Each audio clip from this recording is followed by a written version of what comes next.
Hello and welcome. This is the Daily Dharma. My name is Dina. Thank you so much for joining today. Let's go ahead and take a moment and open up, sync up our energies, take a deep breath from the belly. And as we release, intend that any complicated energies, challenges, fears, anxieties, or dramas that may be challenging you at this time be passed through the smoke as you tune in for the messages Spirit has for you today. So the intention for today's reading was to read for the Starseed Collective and gain some messages and insights from the higher dimensional energies that be our guides, guardians, and so on. And as I began to go through the cards to see if any of them had a message, they were really talking about some type of an encounter. So for some of you, you may be in a happy relationship in your life already. For others of you, you may have met someone. And for the rest of you, you may be either looking or not looking. So depending on if you're looking for love or if you're looking for other types of opportunities, I want you to know that even when I talk about things in terms of relationship or in terms of finance and career, that you can kind of mix and mingle those messages, apply it to your situation as it is specific to you, and I'll just try to go at it generally.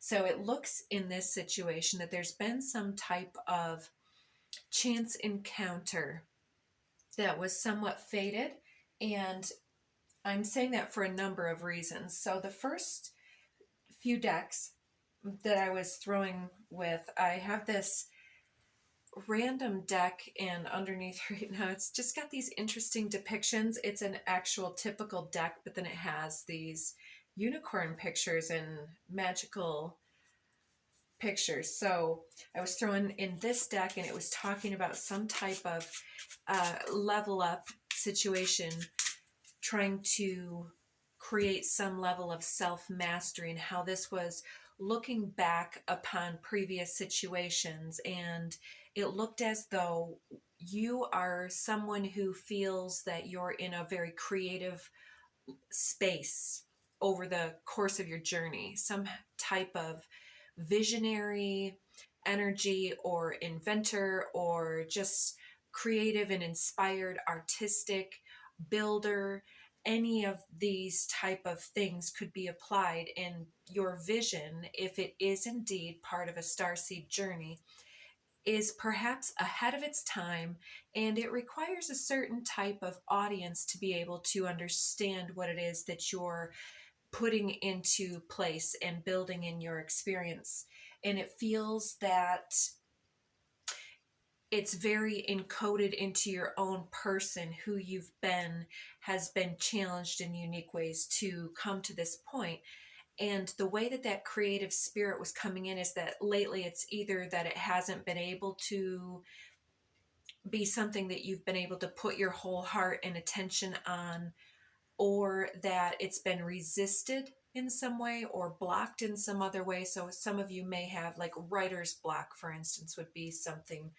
But it was coming through very artistically, as though it were some type of, like, whether it's drafting or picturing, drawing pictures, setting up space, or literally artistic something. And it was showing that perhaps the timing is more perfect than we would perhaps be self-judging on the basis of, like, we think that we should be further ahead. But the reason that we haven't was that there was this blockage was based on looking into the past from this need to accomplish, ends up looking through like a different set of goggles or glasses or lenses in this nostalgic version of the past where we thought we should have achieved more. It comes through with the vibrational frequency of longing versus this breakthrough that has been integrating into our actual literal body, the biochemical, the physiological, the cellular level of our body has been shifting and alchemizing in new and different ways with the rising frequency and vibrations that we've been able to pop in and out of more regularly and more lengths of time per sitting. For instance, it's like being able to focus in more and tune in more to the specific level that leaves that old vibrational resonance with not enough or scarcity mindset, poverty mindset type of mentality, and shifts that perspective into who am I? And it was coming through as like a watery, wispy, nostalgia, misty, and romanticized, like the word limerent, not limerence. Is that the word? Where you look back on something and you kind of romanticize it. And so it becomes something it wasn't ever. And so shifting that vibration ends up moving from these wispy waters, ungrounded, into this more fiery type of re-engaged passion, re-inspirational, um, revitalized energies, so that things are kind of sparking and crackling and moving and warming up the body as it's starting to move through these higher, I'm getting some images now, this higher vibrational frequency that we're keeping is almost like it's coming through as like these little sparkling waves that are traveling through the body, kind of like a shiver, if you will, and just reawakening all all these various parts of the body, mind, and spirit that have been somewhat suppressed or depressed for a little while. And so we're getting something here within the, is it Dreams of Gaia? All the decks should be listed below except this bicycle unicorn deck. So these cards that I got, we've got this feminized energy on the one side that is moving through these waters and mastering these emotional psychic waves and wonders of the water suit. And it looks like she's got kind of like this maiden mother crone thing on a yo-yo. And that's kind of talking to me a little bit about that popping in and out of consciousness, because part of it is so cyclical, that it's like we are newly inspired, then we are the maiden, and then we are birthing it forward in manifestation mode in the mother energy, and then the experiential resonance with having created and then watched and observed, witnessing something, brings us that return of understanding and then new intention setting. And so it's like the feminine is in this very inspired, checking in with the divine energy in her cosmic flow, kind of like this ecstatic dance moment in her flow, doing some type of energetic healing with every step that she takes on her journey, is kind of how that was coming through. And from yesterday's reading done on the new moon, December 30th, 24, and now we're on New Year's Eve, December 31st, 24. All readings are timeless, but it comes through with a specific energy. But under the deck, we had music, and that's why I'm kind of seeing her kind of like moving. And it's like with every kind of movement, she's drawing energy up in the psychic realms, but it's moving like water, and it's responding to her and filling in the vacuum of the space that she leaves. Do you know what I'm saying? Like she tugs magnetically, and then she influences, and then she understands, and then she shifts intentions. So she's got this little sacred manifesto going on, but she looks very introspective and contained and in the flow of something. And this is coming through as her, of course, this is genderless. Take whichever side of this equation or all of the above as an aspect of yourself, if you wish. This is coming through as her guidance, her guardian team. And this is like I'm talking about with that water shifting into the fires. It's like having this reawakening of this energy. It's like she's conjuring and shifting the water into wine type of thing, or balancing her oppositions with the pulling down on the fire of inspiration and divinity, and pulling up on the earth and the replenishment of the flow of the water type of thing. And so she has shown up here with this very inspired and serious bear totem energy, and also the all-seeing eye through the face of the sun, and this beautiful almost Aries type depiction on her crown or helmet here. So it's showing up very warrior-esque, very Aryan. It could even, I'm seeing peacock feathers in a way, something about the hair, and yeah, the hands, even the hands drawn as they are. It's like seeing that little emoji with the I think it comes up for hug, the two little hands. Anyways, it comes through as a very protective but also very very diverse energy, but very much like a warrior type energy. And then we have this on the opposite side, we have the masculine with what appears to be his spiritual guide and guardian on the inside. So I should have held this up as it shows. So I'm seeing it as this, the connection between. And so his depiction here shows up as in the earthly realm. So maybe somebody who's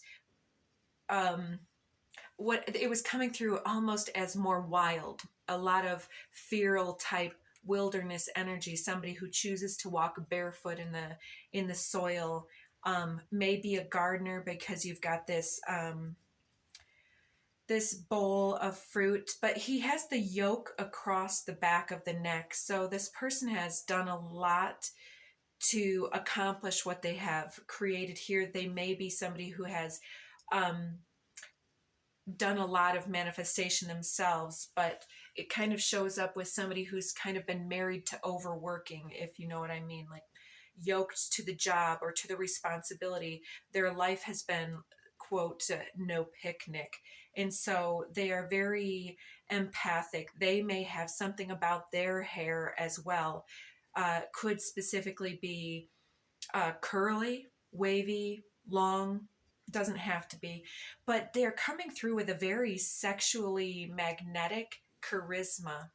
And it's something about the eye contact where from a distance you would have noticed this person, but then upon eye contact, it's deepened, and it's almost like a little bit of a breath of fresh air where there's the recognition of the soul, and where when you know that there's some type of a purely earthly realm, third dimensional connection, it's kind of like, oh, hi, how are you? Masks are interacting.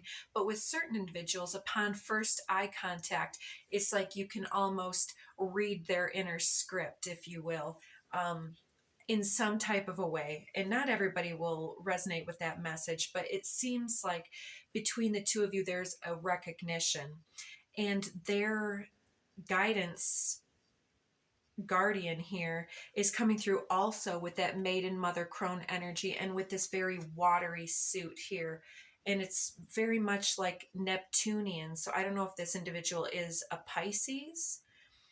It is the number 14 as well, so they may be Sagittarius as well. And I'm also seeing quite a Capricorn type energy here, and potentially this individual also has a prominent Chiron placement in their chart where they've had a lot of various struggles that have truly defined them and created empathy. So they're some type of a provider, some type of a nurturer themselves, showing that they're giving this nurturance to other people. They may be a healing advisor or mentor, but they're kind of they're chained to something. So for some of you, this may even be somebody who's already got who's already married or attached or in a relationship, if that is something that relates to your situation. Then under the deck, we had this portal here. There's something connected to the sacred work that you guys are doing together. And it doesn't have to be romantic again, because it's this oppositional energy. She's got fire and water in her chart, or in her energy. He's got this earth and water energy here. But it looks like she's very liberated and very much in her flow state, and he's tied up and chained. And so there's this mutual receptivity that he kind of shows up with um, with what she's looking for and vice versa. So they're kind of opening each other up to possibly a different perspective or some other type of thing, where maybe they're unlocking the other person's sacred spark that gets them back into that creative mode in their life. Or maybe there's sacred work that needs to be done, such as the two of you creating something together. And I was also sensing that with some of these cards, that there may also be connections that were made in tandem with this individual. And it's like almost moving from one group or involvement or obligation and team effort here, and kind of shifting into this other experience, and the two of them being somewhat different, very, very different. And I'm hearing diametrically opposed. Is that the right word? Where they're showing you something about where you're coming from and where you're going to. So this also may be drawing in your nodes of lunar nodes in your chart. Right now they're at 1 degree and some change here of North Node Aries and South Node in Libra. So learning about the self in the relationship, and how relationships also somewhat define the self in return. And this is where the collective is at right now. So the next deck, we had under the deck this sacred compass energy, which came out yesterday with the astrological depiction, more of that star energy. And this one's more earthly direction, but it's again with that sun here at the center of the compass. So, and there's a map as well. So I feel like we're getting some type of redirection here, whether it's with an individual, a life path, or the use of your own energy being activated, or even getting the right type of group or something that feeds into what you need and what was perhaps missing in this poverty consciousness. So it really needs to be somewhat related to the inner activation that's going on right now. So in this deck we have the garden, the fish, and the moon. Quite interesting following this new moon energy. So I was noticing that in the side here there's a little playing card that says 8 of spades. Then we've got King of diamonds, which was showing up a lot in the unicorn deck, and this 8 of hearts. And so 8s in general are about cycles and infinity, interconnectivity, and destined energy returning. So there's some type of return of power happening with this shift from this old water into this fiery, determined, confident energy, where it's like now it's like, wow, this is who I am, or this is who I choose to embody in this moment. And that just shifts everything going forward. So it's like coming back into this phase of receptivity, mutual energy. Coming back into your garden is like coming back into the center and having this rebirth energy. But it's also, with these birds around it, very much about being in your inner temple, in your flow state is so magnetic that it is drawn some type of fated meaning here. The fish being that there's this abundance consciousness, and suddenly there's this shift again, moving into this attractive, magnetic, abundant energy. And the moon is talking again about cycles and also about the subconscious romantic connection. It talks in this deck particularly about that subconscious I even want to use the word karmic in this situation, that entangled energy that allows for people at this similar vibrational frequency to actually telepathically, astrally communicate beyond words, beyond mind. It's like listening to the same radio station. You're hearing the same vibration, and then you're able to understand the inner dialogue in the moment. So then the last deck here, we had 2 stacks of cards that I looked at first before I looked at the underneath. And the first stack came out with Hilarion, Ascended Master Hilarion is about research and tuning into the other energies that surround guides, guardians, our channel from the beyond, and interpreting then that great mystery from the gods and beyond into our own understanding of the great mystery here with Uriel and the Sphinx. And so we are really doing that self-mastery through interacting and perceiving of the great mystery, and not everybody is on that same page. That doesn't make one better or worse than the other. I'm only stating that you're tuned into a specific frequency. And here we have karmic trench. Some type of previous perception has been worked through. You're working the soil. And then it's the light of the world behind that, number 10. And I'll note too, we've got 3 out of 4 in that were major arcanas. This light of the world is talking again about just being in your own business, in your own space, and then this divine opportunity comes knocking on your door. And so it's like a message from spirit. This message in your sacred space that's coming with these birds is helping you to understand that something has just shifted, and there's this recognition that comes back with this next batch that's then, I'll point out too, Uriel and the Sphinx, the unlocking and figuring out the mystery is number 21.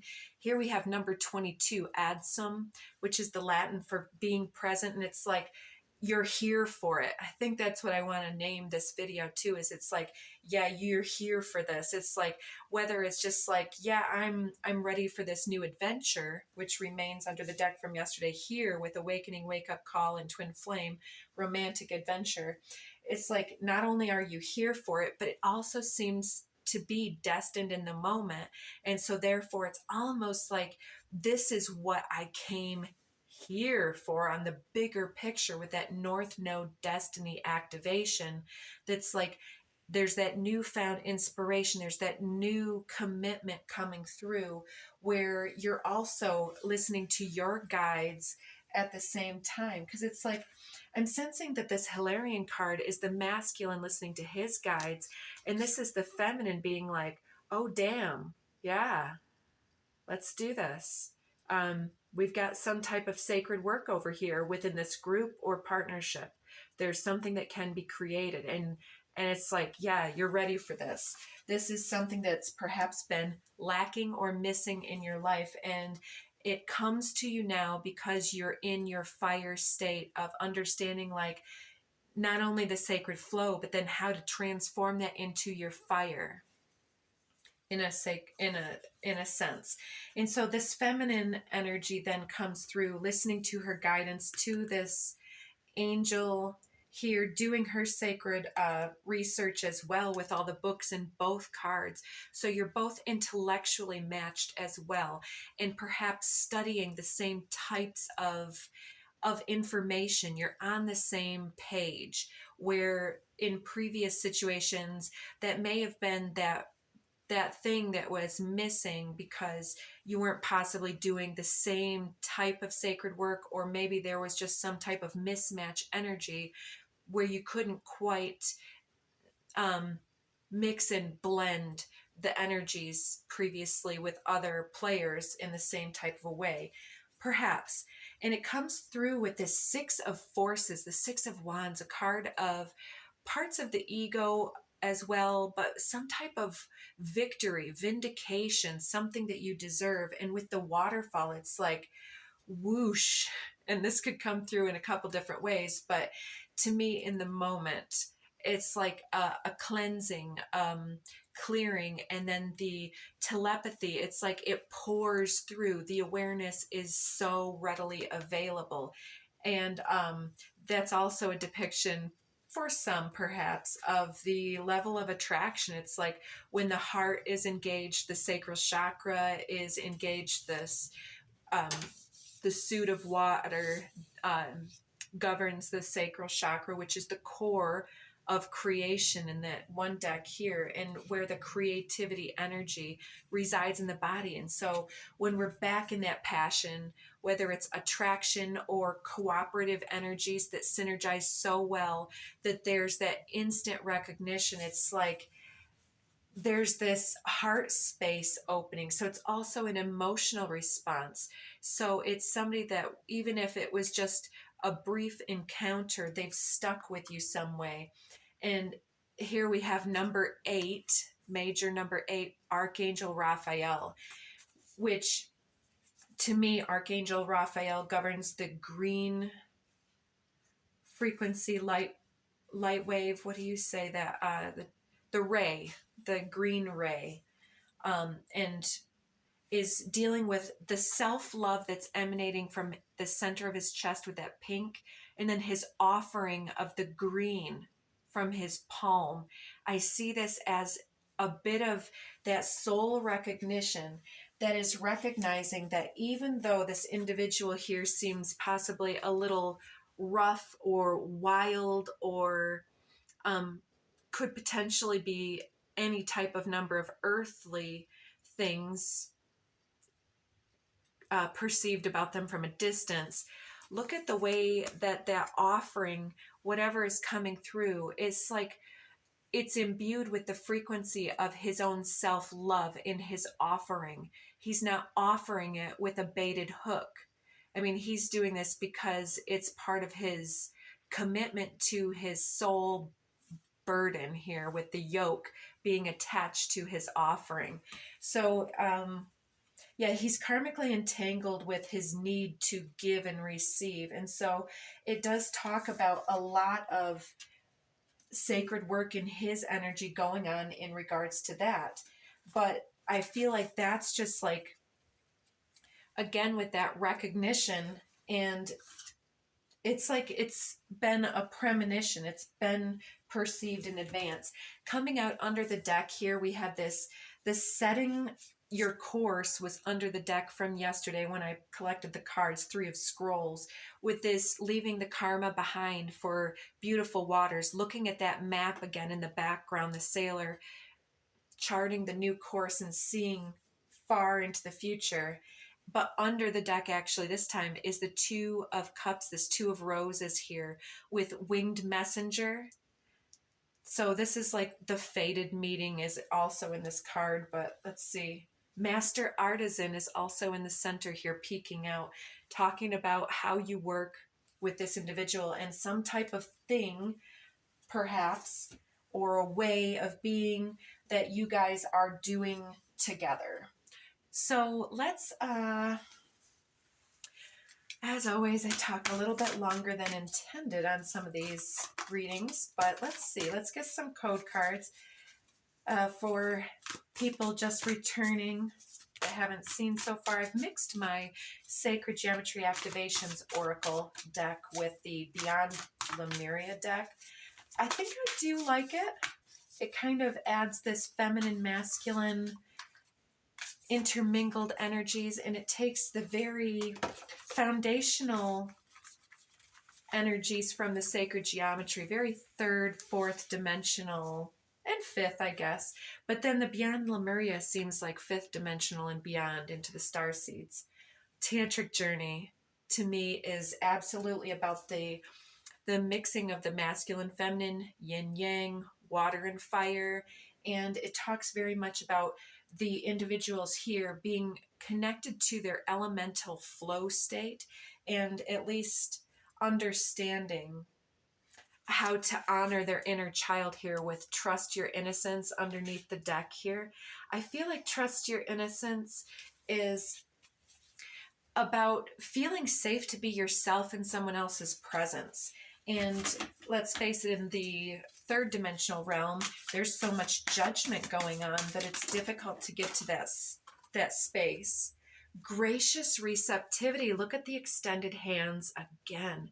So this, I feel like, is the feminine in her inner flow state, recognizing that energetic sacred dance of receptivity between two enlightened and aware souls. And so there's this like in the Avatar movie where they're like, I see you, and it means more than just sight. It means like the awareness of someone else's inner energy, which is like that innocent energy of authenticity, being able to be fully yourself and to understand that others aren't going to hold negative judgments about you. They're just going to let you do that. And for many of us, this can be something very powerful that hasn't been a previous reality, especially if we've been associated with groups where it feels more egoic, more judgmental, more rule and control and more what do you call that, where you have to assimilate to other individuals. I feel like this is a place where uniqueness is actually, and diversity is actually honored. Okay, that's beautiful. Beautiful energy. Communication and co-creation. This is sisterhood, brotherhood, soul tribe energy, and being able to connect with people's higher selves in real time without the heavy cryptic masking. Ooh, the portal keeper, that is fantastic. So to me, portal keeper is like the energy that we're seeing here with this eyeball. Again, it's like there's this witness energy of crossing some type of threshold where it's like the reasons behind not being able to be ready for this until we are really ready become more obvious. And the other side, we have manifestia. Exactly. We're talking about the core of creation and the crossing this threshold. Yeah, beautiful.